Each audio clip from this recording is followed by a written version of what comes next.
দোলকের তাত্ত্বিক আলোচনার পর সূত্র আলোচনার পর আজকে আমরা ম্যাথ নিয়ে বসার চেষ্টা করতেছি। তো সরল দোলকের অধ্যায়টা আসলে খুবই সহজ, এর ম্যাথগুলা আরও সিম্পল, যদিও বইয়ের মধ্যে খুব বড় বড় কয়েকটা অঙ্ক আছে। আমরা ওই অঙ্কগুলো খুব ইজিলি 2-3 লাইনের মধ্যে করে ফেলবো, সমস্যা নেই। দেখো, ফার্স্ট আমরা যে করে করবো সেটা হচ্ছে উদাহরণ 4। প্রশ্নটা একটু পড়ি আগে, দেখো কী বলছে। একটি সরল দোলক জি সমান 980 সেন্টিমিটার পার সেকেন্ড স্কোয়ার স্থানে 3/4 সেকেন্ডে একবার টেক শব্দ করে, বা অর্ধ দোলনকাল 3.4 সেকেন্ড। দোলকটির কার্যকর দৈর্ঘ্য কত? তাহলে কার্যকর দৈর্ঘ্য মানে ছিল আমাদের ক্যাপিটাল এল। আর এখানে যেটা আমাদের জানার বিষয় বা যে জন্য আসলে কটা বাইসে নিচ্ছে সেটা হলো 3/4 সেকেন্ড একবার টিক শব্দ করে, অথবা অর্ধ দোলনকালে। তো আমি বলছিলাম যে অর্ধ দোলনকাল বা টিকের শব্দ দেওয়া থাকলে তাকে 2 দ্বারা গুণ করলে আমরা দোলনকাল পেয়ে যাব। তাহলে আমরা ওটা করে ফেলি।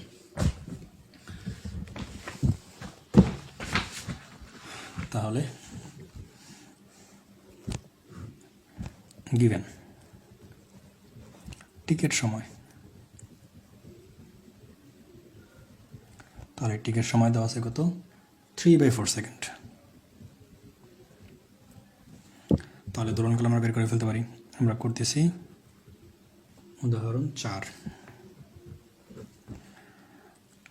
তাহলে টি সমান 2 ইন্টু টিকের সময়, তাহলে 2 ইন্টু টিকের সময় কত? 3/4। যদি কাটি আমরা, এখানে আসবে 2, তাহলে 3/2 মানে 1.5। তাহলে এখানে আমরা তার যেই দোলনকালটা পাবো সেটা হলো 1.5 সেকেন্ড। আর বলা ছিল এটি সরল দোলক জি সমান 980।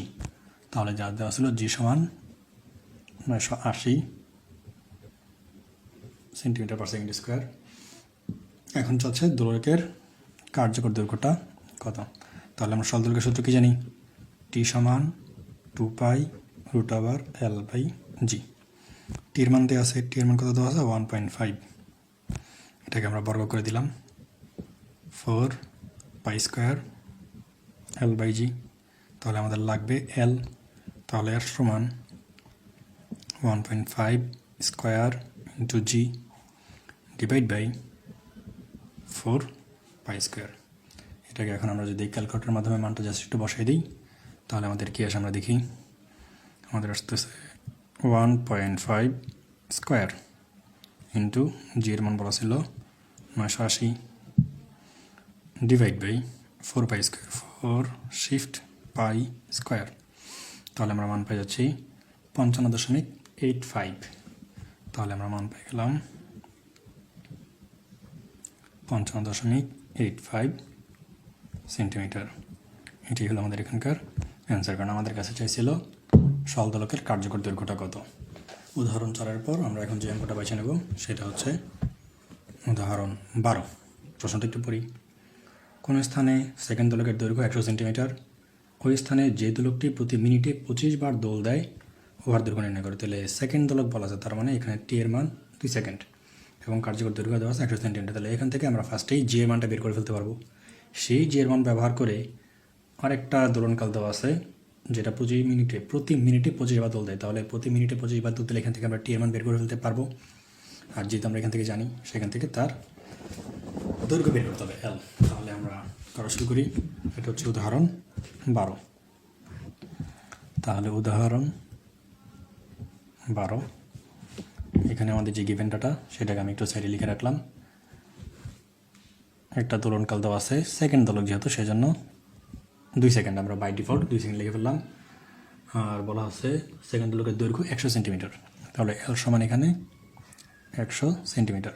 তাহলে আমরা জানি কি টি সমান 2π√L/g। তাহলে এখানে আমাদের টি এর মান দেওয়া আছে 2, আমরা বর্গ করে দিলাম। এখানে আসবে 4π² L/g। তাহলে এল এর মান আমরা বসে দিতে পারি 100/g। তাহলে এখানে 2 মানে 4, আর এই 4 বাদ চলে যাবে। তাহলে আমাদের আলটিমেটলি থাকতেছে কি, জিটা এই পাশে যাবে, π² দ্বারা ভাগ হয়ে যাবে। তাহলে আমরা জি এর মান পেয়ে যাচ্ছি জাস্ট 100π²। তার মানে কি দাঁড়াচ্ছে 100 ইন্টু শিফট π²। তাহলে 986.96 আমরা মান পেয়ে যাব 986.96 এত সেন্টিমিটার পার সেকেন্ড স্কোয়ার। এখন আমাদের কাছে বলা হয়েছে যে ওই স্থানে যে দোলকটি প্রতি মিনিটে 25 বার দোল দেয়, অর্থাৎ স্মল টি মোট সময় সেটা হলো ছোট হাতের টি দেওয়া আছে প্রতি মিনিট মানে 60 সেকেন্ড, আর এন দোলন সংখ্যা দেওয়া আছে 25 বার। তাহলে এখান থেকে আমরা ক্যাপিটাল টি বের করে ফেলতে পারি। এখানে আরও যে গিভেন ডাটাগুলো দেওয়া আছে সেটা হলো টি সমান 1 মিনিট অর্থাৎ 60 সেকেন্ড, আর যে ডাটাটা দেওয়া আছে সে দোলন দেয় প্রতি মিনিটে 25 বার। তাহলে আমরা জানি টি সমান টি বাই এন, ছোট হাতের টি ডিভাইড বাই এন। তাহলে ছোট হাতের টি হলো আমাদের 60, দোলন সংখ্যা হলো 25, তাহলে থেকে আমরা পাই যাচ্ছি 60/25, 60/25 2.4, তাহলে এখানে আসবে 2.4 সেকেন্ড। তাহলে আমার কাছে জানতে চাওয়া হয়েছে কি দৈর্ঘ্য নির্ণয় করো। তাহলে দৈর্ঘ্য হবে টি সমান 2π√L/g। তাহলে এটাকে যদি আমরা টি এর মান বসাই দিই 2.4 স্কোয়ার 4π² L/g, জি এর মান আমরা যেটা বের করে আসছি আগেই 986.96। তাহলে আমরা এল এর মান এখান থেকে পাই যাবো কত 2.4 স্কোয়ার ইন্টু 986.96 ডিভাইড বাই 4π²। তাহলে আমরা একটু দেখি আমাদের মানটা কত আসে। 2.4 স্কোয়ার ইন্টু 986.96 ডিভাইড বাই 4π²। তাহলে আমার মান পেয়ে যাচ্ছি 143.99 অর্থাৎ 144। আমরা এটাকে 143.99কে 144 লিখতে পারি। তাহলে এল সমান পাই যাবো আমরা 144 সেন্টিমিটার।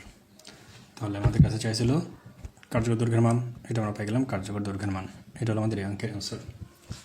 এর পরবর্তীতে আমরা যে অঙ্কটা করব সেটা হচ্ছে উদাহরণ 25। দেখি উদাহরণ 15।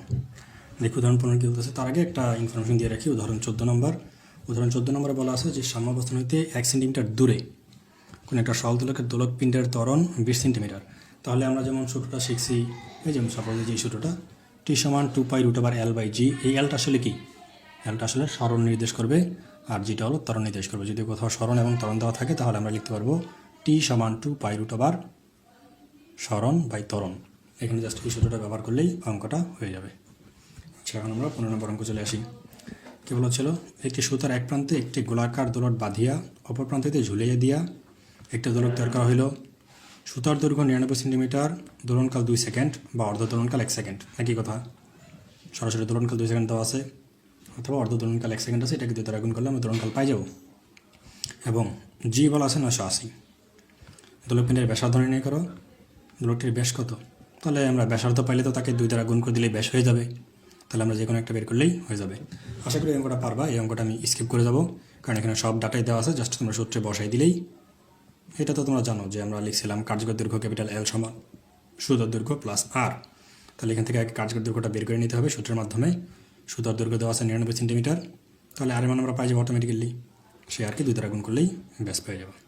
তবে আমি পরবর্তী যে অঙ্ক আছে সেটা অঙ্কটা করে দেবো। এই অঙ্কটা একটু খেয়াল করো। উদাহরণ 16। একটি সেকেন্ড দোলকের দৈর্ঘ্য ঢাকায় 100 সেন্টিমিটার এবং রংপুরে 95 সেন্টিমিটার। কোনো বস্তুকে রংপুর হইতে ঢাকায় লইলে উহার ওজন কত বৃদ্ধি পাইবে? তাহলে একটা বস্তুকে রংপুর থেকে ঢাকা আনা হয়েছে, উহার ওজন কত বৃদ্ধি পাবে? অর্থাৎ ঢাকাতে তার ওজন রংপুরের ওজনের চাইতে কত বেশি বৃদ্ধি পাবে সেটা বলে দিয়েছি, কিন্তু কতটুকু বেশি সেটা আমাদের বের করতে হবে। তাহলে আমরা করি উদাহরণ 16।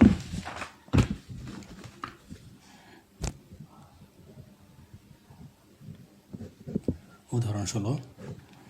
এখানে আমরা ঢাকারগুলো আগে লিখে ফেলি। DHA ঢাকায় ধরে নিলাম L1। তাহলে L1 আছে কত? একটি সেকেন্ড দোলকের দৈর্ঘ্য ঢাকায় 100 সেন্টিমিটার। তাহলে এই হলো আমাদের 100 সেন্টিমিটার। রংপুরে 95 সেন্টিমিটার, তাহলে রংপুর।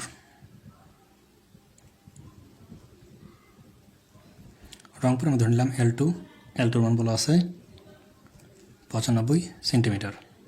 তাহলে আমাদের কাছে চাইছে কোনো বস্তু রংপুর হইতে ঢাকায় আনিলে উহার ওজন কতটুকু বৃদ্ধি হবে, অর্থাৎ ঢাকার যেই ওজন W1 এটা আমার কাছে জানতে চাওয়া হয়েছে।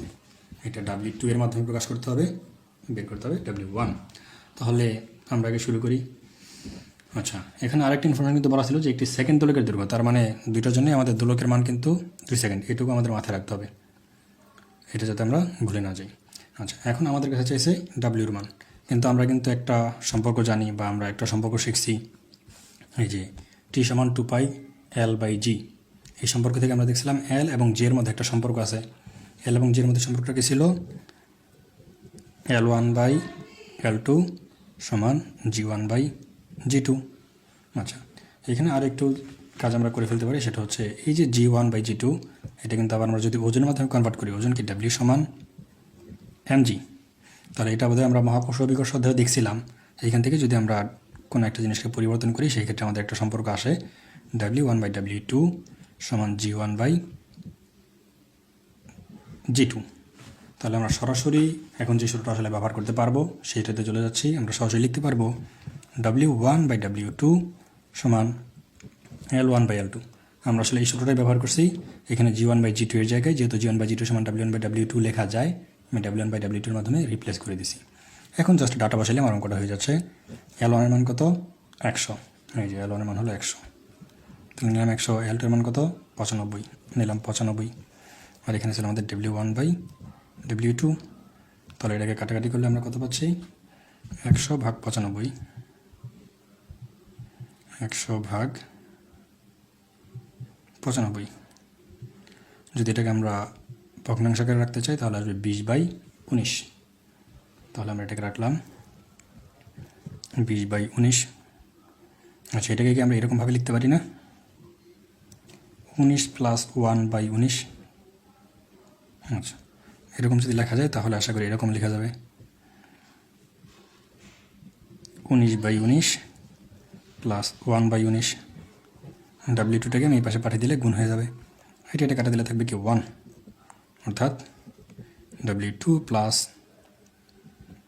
1/19 W2। তাহলে এই যে W2 এটা তো আমাদের রংপুরের ওজন, এটা হলো আমাদের রংপুরের ওজন। আর এর সাথে আমাদের রংপুরের ওজনে কত গুণ বেড়ে গেছে? 1/19 যোগ হয়ে গেছে। অর্থাৎ বস্তুটি যদি রংপুর হইতে ঢাকায় নিয়ে আসা হয় তাহলে এর ওজন 1/19 গুণ বৃদ্ধি পাচ্ছে, যে 1/19 গুণ বৃদ্ধি পাচ্ছে। নর্মালি তো এটা আছেই, তার সাথে এটা অ্যাডিশনাল আছে। তাহলে আমরা কি লিখতে পারবো? অ্যান্সার চলে আসবে 1/19 গুণ 1/19 গুণ বৃদ্ধি পাবে, 1/19 গুণ বৃদ্ধি পাবে। এটা হলো আমাদের এখানকার অ্যান্সার, 1/19 গুণ বৃদ্ধি পাবে। তাহলে উত্তরটা কি আসতেছে? বস্তুটিকে রংপুর হইতে ঢাকায় লইলে উহার ওজন 1/19 গুণ বৃদ্ধি পাবে। আশা করি অঙ্কটা বুঝতে পারছো। এরপর আমরা উদাহরণ 8 নম্বর অঙ্কটা এখান থেকে বাদ দিয়ে দেবো, কারণ এটা জাস্ট একটা সূত্রের ডেরিভেশনের মতো, একটু বিস্তারিতভাবে দেখাইছে, আমাদের এই জিনিসটা লাগবে না। আমরা এর পরবর্তী যে অঙ্কটা আছে উদাহরণ 19, এই অঙ্কটা করার চেষ্টা করি। এইখানে দেখো অঙ্কগুলো কিন্তু মাশাআল্লাহ দেখলে খুবই বড়, এখান থেকে শুরু হয়ে এখানে শেষ হয় নেই, পরবর্তী পেজেও একটু আছে, এই পর্যন্ত আছে, কিন্তু অঙ্কগুলো আমরা 2-3 লাইনে করে ফেলবো। কীভাবে দেখো, একটি সরল দোলক প্রতি সেকেন্ডে একবার টিক শব্দ করে, তার মানে আমরা অলরেডি জেনে গেলাম যে তার দোলনকাল 2 সেকেন্ড। উহাকে জি সমান 981 সেন্টিমিটারের স্থান হইতে 976 সেন্টিমিটার স্থানে লয়ে যাওয়া হলো। G1 দেওয়া আছে, G2 দেওয়া আছে। দোলকটি প্রতিদিন কত সেকেন্ড সময় লাভ করিবে বা হারাবে? তাহলে হারানো বা লাভকৃত সময় মনে আছে? তাহলে হারানো বা লাভকৃত সময় আমরা এখন করবো। তাহলে হারানো বা লাভকৃত সময় করতে গেলে আমাদের যেহেতু G1 এবং G2 দেওয়া আছে, আমরা G, L, T সবগুলোর মাধ্যমেই শিখছিলাম, সবগুলোর মাধ্যমে বের করা যায়। আমার আশা করি এতটুকুর মধ্যে আমার অঙ্কটা হয়ে যাবে, আমি এতটুকুর মধ্যে অঙ্কটা করে ফেলতে পারবো। তাহলে আমরা করতেছি 19, উদাহরণ 19। তাহলে এখানে G1 সমান কত ছিল? 981। G2 সমান কত ছিল? 976। তাহলে আমরা হারানো বা লাভকৃত সময় আমরা কি জানি? x সমান √G2/G1 - 1, ইন্টু 86,400। আমি কিন্তু এখানে 86,400 ব্যবহার করছি, কারণ এখানে বলা হয়েছে প্রতিদিন কত সেকেন্ড সময় হারাবে বা লাভ করবে, সেই জন্য আমি 86,400 ব্যবহার করছি। তাহলে রুট ওভার G2 এর মান কত? 976। G1 এর মান কত? 981 মাইনাস 1 ইন্টু 86,400। তাহলে দেখি আমাদের অ্যান্সার কত আসে। আমাদের ছিল root over G2 by G1। G2 এর মান পাইছি আমরা 976 ডিভাইড বাই 981 মাইনাস 1। তাহলে এর সাথে আমরা গুণ করবো 86,400। তাহলে আমরা মানটা পাই যাচ্ছি কত? -220। কত পেলাম? -220। এই যে এখানে মাইনাস চিহ্ন আমাদের নির্দেশ করতেছে সময় হারানো হয়েছে। এইখানে আমরা অঙ্কটা করতে গেলে এক্সের মান প্লাস আসতেছে না মাইনাস আসতেছে, তার উপর ডিপেন্ড করবে সময় হারানো নাকি লাভ। যেহেতু মানটা মাইনাস, তার মানে সময় হারানো গেছে। যদি প্লাস হইতো তাহলে সময় লাভ করতো। তাহলে মান পাইছি আমরা -220 এত সেকেন্ড, অর্থাৎ 220 সেকেন্ড। বা এটা যদি আমরা মিনিটে রূপান্তর করি, জাস্ট 60 দিয়ে ভাগ দিয়ে দিলে হবে। জাস্ট 60 দিয়ে যদি আমরা ভাগ দিয়ে দিই, তাহলে আমরা কত পাচ্ছি? 3 মিনিট 40 সেকেন্ড বা 3 মিনিট 40 সেকেন্ড, অর্থাৎ 220 সেকেন্ড বা 3 মিনিট 40 সেকেন্ড সময় হারাবে। তাহলে দেখো বইয়ের মধ্যে কত বড় একটা অঙ্ক ছিল, আর এটা আমরা কতটুকু জায়গার মধ্যে করে ফেলছি। খুব ইন্টারেস্টিং। উদাহরণ 19-এর পর আমরা এখন যে অঙ্কটা করবো সেটা হলো উদাহরণ 20। দেখো উদাহরণ 20 অঙ্কটা কী বলা আছে। একটা ত্রুটিযুক্ত সেকেন্ড দোলক প্রতিদিন 9 সেকেন্ড সময় হারায়, অর্থাৎ তার হারানোর সময়টা দেওয়া আছে এক্সের মান 9 সেকেন্ড। উহার দৈর্ঘ্য কত পরিবর্তন করলে ঠিক সময় দিবে, অর্থাৎ আমাদের দৈর্ঘ্য পরিবর্তন ছোটো রিয়ালটা জানতে চাইছে। জি এর মানও বলা আছে 980 সেন্টিমিটার পার সেকেন্ড স্কোয়ার। তাহলে আমরা নর্মালি অঙ্কটা করে ফেলতে পারি। আমাদের ডাটা জানি আমরা কি উদাহরণ 20 করতেছি, উদাহরণ 20। তাহলে এখানে হারানো বা লাভ পেতে সময়টা বলা আছে 9 সেকেন্ড, আর যেটা বলা আছে সেটা হলো জি এর মান 980 সেন্টিমিটার পার সেকেন্ড, আর এল হবে 99.29। আমরা বলছিলাম যে আদর্শ দোলকের জন্য আমরা দৈর্ঘ্যটা ব্যবহার করি। এখানে কিন্তু প্রশ্নের মধ্যে কোনো দৈর্ঘ্যের কথা বলা নাই। যেহেতু দৈর্ঘ্যের কথা বলা নাই, আমরা সুবিধাজনকভাবে আদর্শটাই ধরে নিলাম। তাহলে বলছি এই দৈর্ঘ্যটা কতটুকু পরিবর্তন করতে হবে। তাহলে আমরা দৈর্ঘ্য পরিবর্তনের একটা সূত্র জানি। সূত্রটা কি? এল সমান 2XL divide by 86,400 minus x. তাহলে আমরা এটা ব্যবহার করে ফেলি। 2x এর মান কত? 9, এল এর মান কত? 99.29। 86,400 মাইনাস এক্স এর মান কত?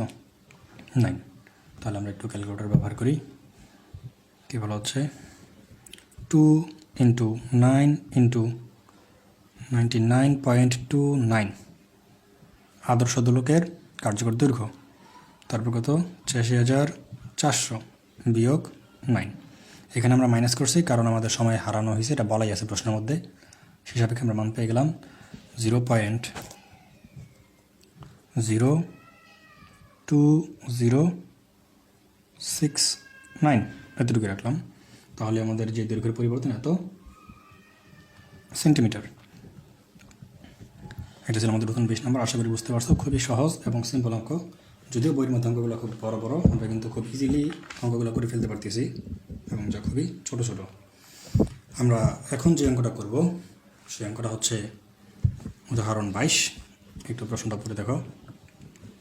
উদাহরণ 21 নম্বরটা তোমরা পারবা একই রকম, সেই জন্য আমি স্কিপ করে আসছি। এখন হলো উদাহরণ 22। বলছে একটি সেকেন্ড দোলক পৃথিবী পৃষ্ঠে শুদ্ধ সময় দেয়, তার মানে টি এর মান 2 সেকেন্ড। উহাকে চন্দ্রপৃষ্ঠে লওয়া হইল, চন্দ্রপৃষ্ঠে উহার পর্যায়কাল নির্ণয় করে। তাহলে চাঁদে টি এর মান জানতে চাইছে, পর্যায়কাল। চন্দ্র অপেক্ষা পৃথিবীর ভর 81 গুণ বেশি এবং ব্যাসার্ধ 4 গুণ বেশি ধরিয়া। তাহলে আমরা জি এর সাথে কিন্তু এই এম আর আর এর একটা সম্পর্ক জানি।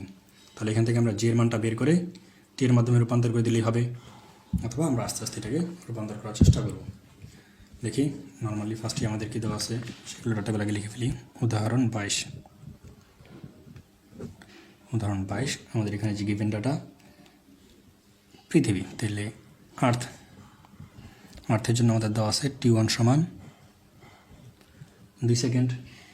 তারপর বলছে একে চন্দ্রপৃষ্ঠে লয়ে যাওয়া হলো, চন্দ্রপৃষ্ঠ হওয়ার পর্যায়কাল নির্ণয় করো, চন্দ্র অপেক্ষা পৃথিবীর ভর 81 গুণ বেশি। তাহলে এরকম অঙ্ক আমরা করছিলাম, M1 ধরছিলাম 81 M, আর R1 ধরছিলাম 4 গুণ বেশি, তাহলে 4R। তাহলে মুনের জন্য কী ছিল, MN মুনের জন্য T2টা কত, এটা আমাকে বাইর করতে হবে। M2টা M, কারণ এই Mটা যত সেটাই 81 গুণ, আমাদের এটা আগে ধরা উচিত ছিল, কিন্তু আমরা জানি সেই জন্য আমাদের পরে হইলেও সমস্যা হয়নি।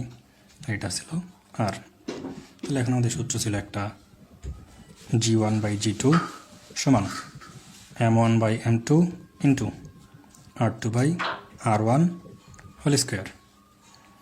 আর আমাদের নর্মাল যে সূত্র সেটা কি, T সমান 2π√L/G। তাহলে আমাদের এই যে T এর সাথে G এর সম্পর্ক কি, ব্যস্তানুপাতিক, অর্থাৎ আমাদের যেরকম একটা সম্পর্ক আছে, কিন্তু T1/T2 সমান √G2/G1। দেখো মনে পড়ে কিনা, T1/T2 সমান √G2/G1।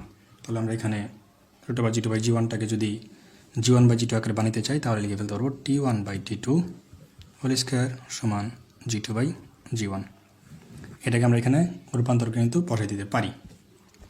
তাহলে সেই ক্ষেত্রে আমরা এই মানটা পাবো T2/T1 হোল স্কোয়ার।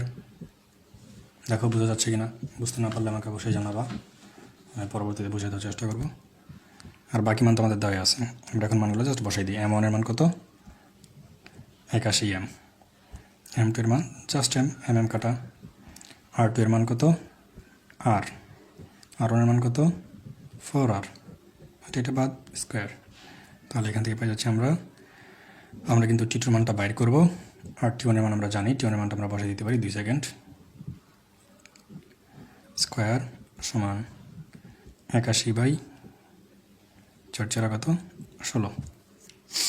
তাহলে এটা যদি আমরা আগেই বর্গটা করে দিই তাহলে আমরা পাবো T2/2 সমান 9/4, অতএব T2 সমান 9/4 ইন্টু 2, কাটা দিলে থাকবে এখানে 2, তাহলে 4.5 সেকেন্ড। তাহলে আসার পর আমরা এখন যে অঙ্কটা করবো সেটা হচ্ছে উদাহরণ 23। দেখো অঙ্কটা কী বলা আছে, ভূপৃষ্ঠের সঠিক সময় নির্দেশ করে ইউরোপ একটি সেকেন্ড দোলক 4 মাইল উচ্চতা বিশিষ্ট একটা পাহাড়ের উপর লইয়া যাওয়া হইলে প্রতিদিন উহা কত সময় ধীরে যাইবে। আর পৃথিবীর ব্যাসার্ধ বলা আছে 4000 মাইল। যদিও বই মতো অঙ্কটা কবি করো, আমরা খুব সিম্পলি বা আস্তে বা ছোটো করে ফেলবো। তাহলে আমরা করতে যাচ্ছি হলো উদাহরণ 23, উদাহরণ 23। এখানে আমাদের গিভেন ডাটাগুলো আগে লিখে ফেলি। পাহাড়ের উচ্চতা বলা আছে 4 মাইল এবং পৃথিবীর ব্যাসার্ধ বলা আছে 4000 মাইল। আমরা পাহাড়ের উচ্চতা বের করার ফর্মুলা আমরা জানি, পাহাড়ের উচ্চতা হলো h সমান XR divide by 86400 minus x। এখানে আমরা মাইনাস ব্যবহার করছি কারণ কি, প্রশ্নের মধ্যে বলেই দিছে সময় হারাবে, কত হারাবে সেটি আমাদের জাস্ট বের করতে হবে। তাহলে আমরা মান বসে দিচ্ছি, এখানে আসবে 4, এখানে x এর মান আমরা জানি না, আর এর মান হলো 4000, এখানে আসবে 86400 মাইনাস x। তাহলে আমরা এখন যদি এটাকে আর গুণন করি তাহলে কি আসে, 4 ইন্টু 6400। তাহলে আমরা পাচ্ছি 34560 মাইনাস 4x সমান 4000x। তাহলে আমরা পাই যাচ্ছি 4004x সমান 34560। তবে এই যে x এর মান আমরা পাই গেলাম 34560 ডিভাইড বাই 4004। তাহলে এটা ভাগ 4004, 86.3। তাহলে আমাদের মান চলে আসলো 86.3 সেকেন্ড। তাহলে এটা হলো আমাদের অ্যান্সার, অর্থাৎ তাকে যদি 4 মাইল উচ্চতা বিশিষ্ট পাহাড়ে নিয়ে যাওয়া হয় সে 86.3 সেকেন্ড সময় হারাবে। এরপর আমরা যে অঙ্কটা করব